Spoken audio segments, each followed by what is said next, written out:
Monk Day, everybody. Happy Monk Day, happy Monk Day. Wow, this is a special celebration week. And we'll be celebrating the bringer of light. Yeah, not Lucifer. He's another bringer of light. That's a whole different story. But the bringer of light, the sun god. God's son, right? A lot of people call him Jesus. So they're going to be celebrating Jesus this week. And they're going to spend $500 billion in America alone just to celebrate Christmas. Wow, that's a lot of money. You could solve all kinds of global issues with that. But no, we'll use it to celebrate the bringer of light. But it's not just a commercial holiday. All kinds of traditions around the world have been celebrating this winter solstice. Actually, when the Romans decided that Christmas should be on this particular day, on the Roman winter solstice in December 25, they did it to replace one of their old festivals that they already had. They were actually celebrating Bacchus that day. Getting hammered in the name of the Lord of wine and ecstasy. And part of that was because all the wine and beer that had been made earlier that year was actually ready to be drunk. And so they did, and they got hammered, had a wonderful symposium, got together, and enjoyed themselves. But even more people celebrate. The Japanese have Amaterasu. In the Persian regions, you'll find all kinds of celebration of Marduk and Mithridas as the bringer of light and the sun god who's coming back. Even the Inca, all the way on the other side, they have Inti Raymi and celebrate that. And even in Africa, the Dogons, you know, those guys who know about the Dog Star series without actually knowing about the stars, but know about that one for some reason, those guys celebrate all kinds of celebrations all over the place. Yule, in Wiccan tradition, everybody's celebrating this day. Why? What's going on? I thought it was the day when Santa Claus came and brought gifts.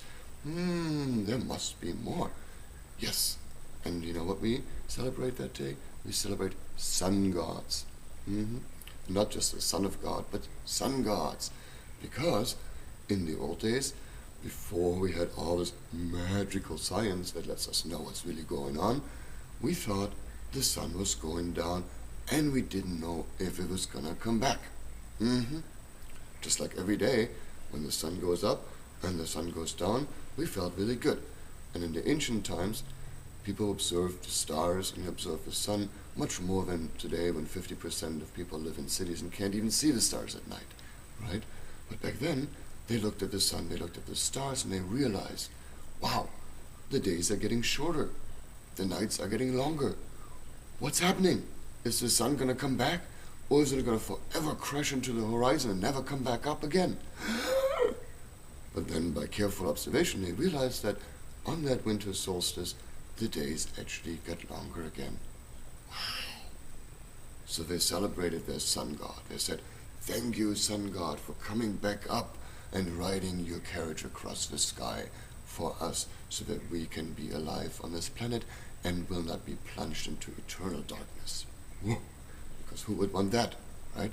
So, this week, celebrate the sun god. And now, since we have all that magical science that has known why all this is really happening, we also know that the sun is always on, right? That cycle of birth, death, rebirth that we pray and project onto our sun gods, now we realize that the sun is always on, and it's a matter of perception. That light is always on. Your light is always on. Birth, death, rebirth, sleep, perchance to dream, you're here, your light is always on. So this week, celebrate your light, celebrate your sun, because it's always there for you. Happy Monk Day.